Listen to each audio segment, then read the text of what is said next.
Hello, my friends, Stevie B here. Welcome back to the channel. Hope you guys are doing great. I wanted to make a quick video to highlight the Absolute 6 collection, which is 50% off right now at Steinberg.net. I think it's an amazing deal, and I thought I'd share some thoughts with you guys on some of the products that are included in this collection. But mostly, I want to talk about HALion 7, which is such a powerful piece of software and is really kind of reignited my interest in sound design. So big shout out to Steinberg on their 40th anniversary. As some of you guys know, I've been creating content for Steinberg over the last year. I've had the pleasure of getting to know some of the folks that work at Steinberg, and they're absolutely lovely people.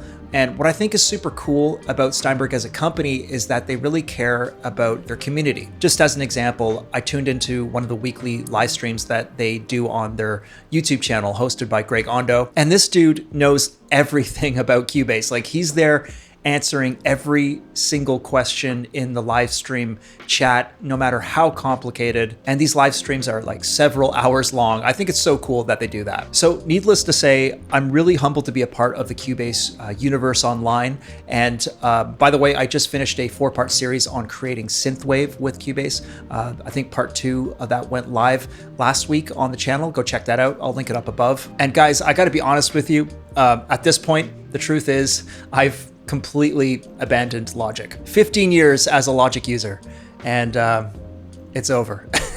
It's done. We broke up. And look, this video is not going to be me trying to convince you to switch over to Cubase. Whatever DAW works for you, it works for you. All I can say is that once I fully reprogrammed my brain, which took quite a while, and got all the key commands and the shortcuts figured out, and fully embraced the power of macros and the logical editor, there's no turning back. And also, in my humble opinion, editing MIDI, it's way better. I'm so much happier. I think if you had to sum up like the key difference between Logic and Cubase, it would be that Logic has sort of an intuitive look and feel to it, which speaks to Apple products in general. With Cubase, I think you have to dig into the weeds a little bit, and you have to customize it to your needs. But I think eventually, you realize that it has more depth and flexibility than Logic does, and ultimately that's what won me over. Anyways, always curious to know what you guys think. Logic versus Cubase users, you can duke it out in the comments. What I really want to highlight in this video is HALion 7, which is included in the Absolute collection. I did a video recently for the Cubase YouTube channel where I highlighted some of my favorite virtual instruments that are a part of the Absolute 6 collection, like FM Lab and the Tails guitar instrument. But I didn't get enough time in that video to really explore HALion 7 as a sound design instrument. Let me show you what I mean. Okay, so let's go ahead and bring up HALion. So from the home screen, you can load up an instrument or you can create a synth. What I've been messing around the most with as of late is the analog synth and the spectral synth. And the cool thing is that you can combine multiple synth engines as well to create really interesting patches. So let's try the analog synth first of all. And as you can see, we've got 3 default sine wave oscillators.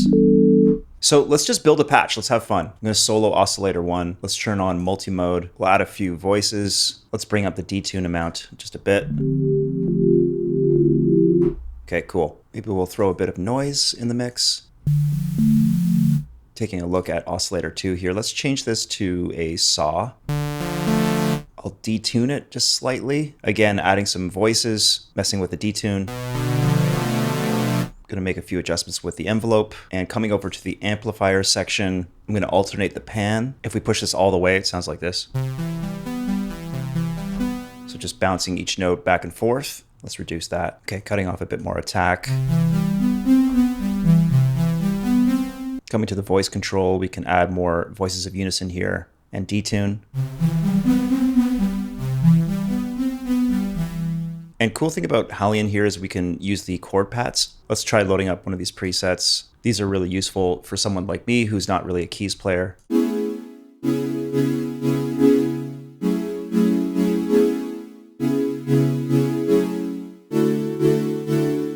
So already starting to sound pretty cool, but let's try combining it with some FM synthesis maybe. So let's add another layer to our slot rack. And looking at some of these presets from FM Lab, let's search keyboard. FM E-piano, just soloing this layer. Okay, cool. So let's hear how that sounds with our analog synth. I think I'll bring the noise down just to 1.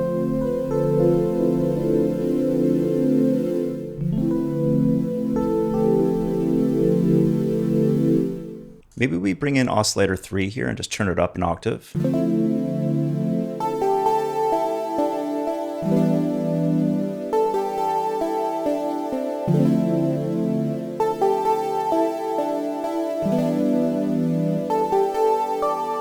And maybe for fun, we'll just sneak in something else. Maybe we'll try one of the arpeggiated patches here from Voltage. Let's see how this sounds.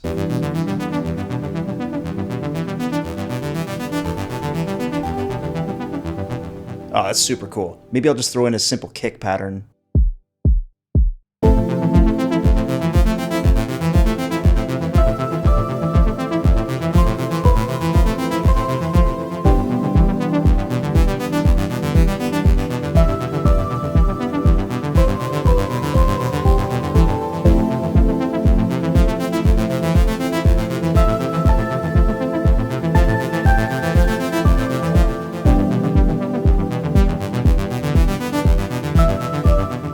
So I've been having a blast creating interesting sounds using the analog synth, combining it with some other patches. But let me quickly take you under the hood of the Spectral Synth. So back on the HALion home screen, let's choose Spectral Synth, and let's just drop in a sample. Maybe I'll just try to find something here from Splice. Something like this could work.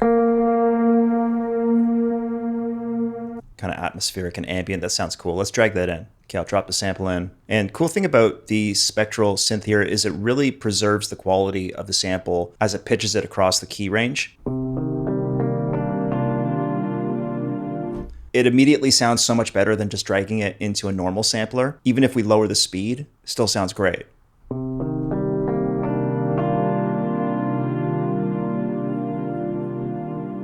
So let's mess with it a bit. So making some changes to the envelope. I'm going for like a cinematic pad kind of thing.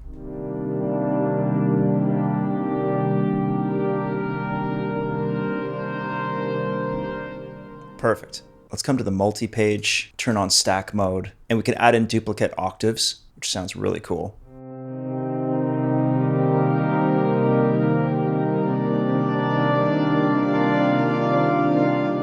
You can also turn the blur mode on, which is pretty cool. Kind of simulates reverb, but it's not actually reverb. It's really weird.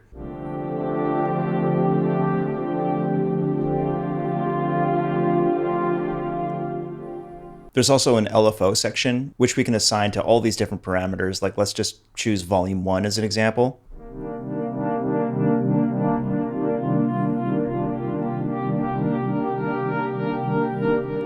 Pretty sweet. So you see how quickly and easily we can get some really interesting results just by using one sample.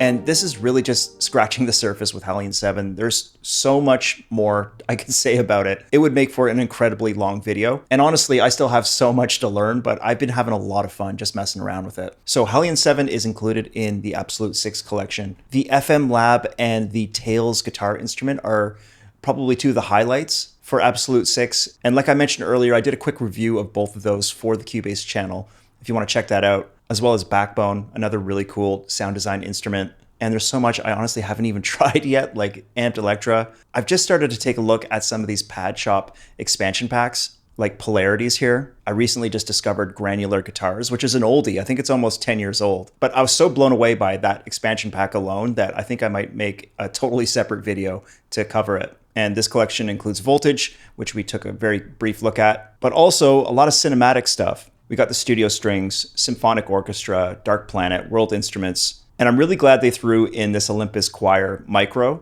Let's pull that up real quick. All sorts of really cool patches here. This one's called Cavern Choir.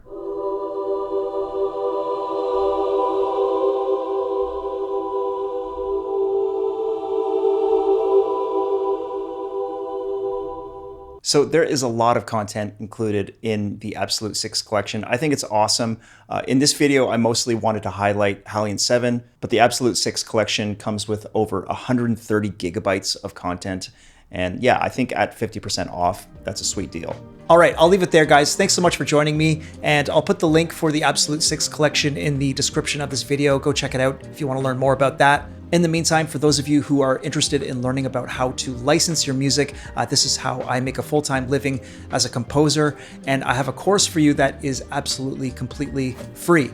I'll put the link for that below. And by all means, check out productionmusicacademy.com. We've got over a dozen different production courses on a range of different styles and genres. So go check that out. And in the meantime, I will see you guys soon. Take care.